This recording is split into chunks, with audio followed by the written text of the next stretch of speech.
Tidak ada yang namanya orang kritik, orang berpendapat lalu ditangkap, itu nggak boleh. Pengertian penghinaan dan pencemaran nama baik itu harus menuduhkan sesuatu hal pada seseorang. Jabatan nggak kena, institusi nggak kena, organisasi nggak bisa. Bukan badan hukum, bukan perusahaan, bukan klinik.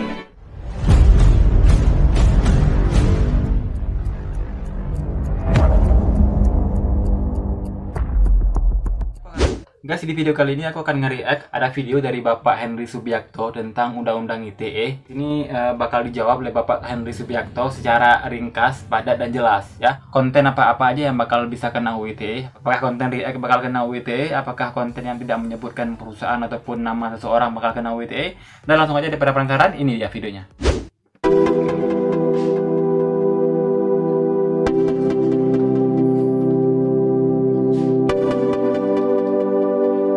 Ada orang ngeritik kampus, misalnya begitu, ngeritik kampusnya sendiri, kemudian dia ditangkap kena undang-undang ITE, dan itu terjadi.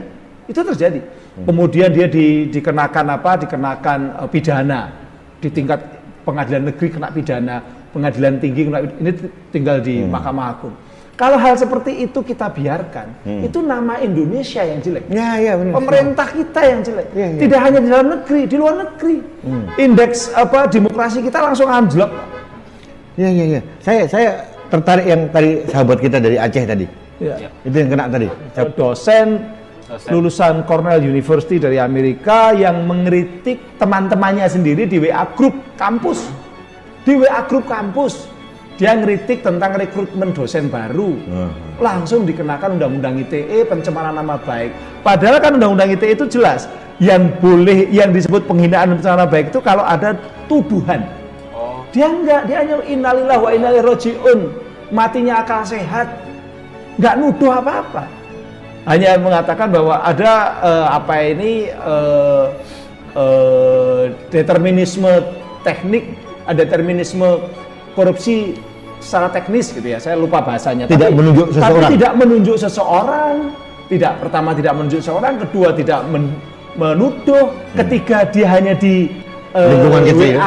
grup para dosen. Limited ya? Itu tidak bisa masuk. Tapi ini masuk. Bahkan sekarang sampai Mahkamah Agung. Kalau itu seperti itu yang jelek tidak hanya undang-undangnya Indonesia. Ini pertaruhan. Indonesia katanya negara demokrasi ya. Kalau kita ngomong demokrasi loh ya. Kecuali kalau kita memang bukan negara demokrasi. Nanti yang dikambing hitamkan ini lagi. Ini itu lagi. Pak Jokowi lagi. Pak Jokowi lagi.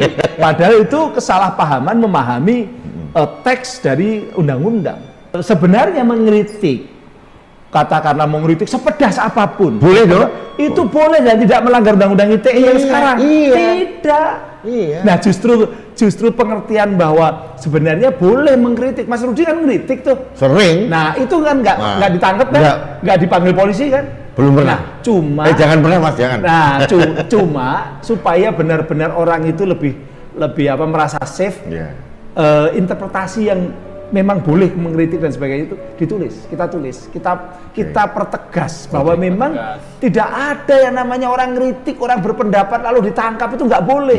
Karena Undang-Undang Dasar 45 kita pasal 28F itu memberikan kebebasan berpendapat. Termanya pasal 27 ayat 3 bahwa setiap orang dengan sengaja tanpa hak mendistribusikan dan atau mentransmisikan dan atau membuat diaksesnya informasi elektronik yang muatannya penghinaan dan pencemaran nama baik. Pengertian penghinaan dan pencemaran nama baik itu harus menuduhkan sesuatu hal pada seseorang.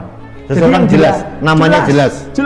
Jadi yang dilarang itu kalau nuduh suatu hal pada seseorang supaya diketahui umum. Nuduh Mas Rudi, harus namanya Mas Rudi S. Kamri. Kalau nuduh saya tapi pakai inisial atau alias nggak bisa. Inisial alias itu bisa error in persona, bisa orang lain yang kena. Jabatan tidak kena, jabatan nggak kena, institusi nggak kena, organisasi nggak bisa. Ini saya coba. Yang bisa masuk di dalam penghinaan dan pencemaran baik itu adalah kalau ada tuduhan pada seseorang. Jadi seseorang, naturalek person, bukan right person, fix. Bukan badan hukum, bukan perusahaan, bukan klinik. Nah, ini kan banyak ada klinik kadang-kadang bukan rumah sakit seperti kasusnya Prita Mulyasari, bukan universitas, bukan Pemda, bukan pemerintah. Dari pemerintah langsung mengkaji dengan cepat dan itu betul. Ini ada kesalahan dan Presiden setuju bahwa ini harus diberikan pengampunan. Memang amnesti itu pengampunan hukuman, tetapi dalam konteks ini adalah cara negara menyelamatkan warga negaranya dari hukuman yang salah. Hukuman yang salah dari level pertama sampai level kedua dan ketiga. Nah, ini adalah hal yang harus kita syukuri. Karena apa? Karena bukan hanya Saiful Mahdi yang sebenarnya diberi keadilan, tapi ini adalah sebuah simbol, sinyal bahwa jangan lagi ada kritik yang kemudian dihukum dengan Undang-Undang ITE, apalagi di kampus. Ini adalah itu yang harus kita tangkap dari kasus Saiful Mahdi. Demikian, terima kasih.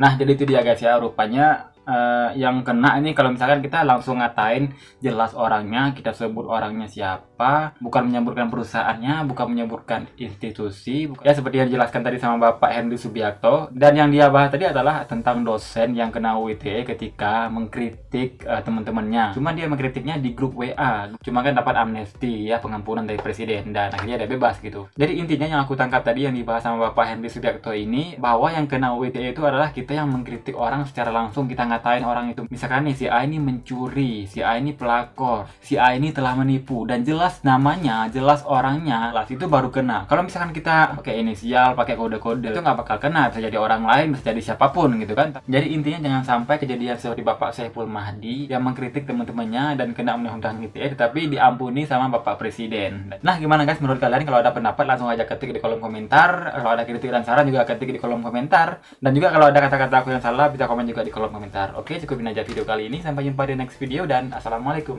Bye bye.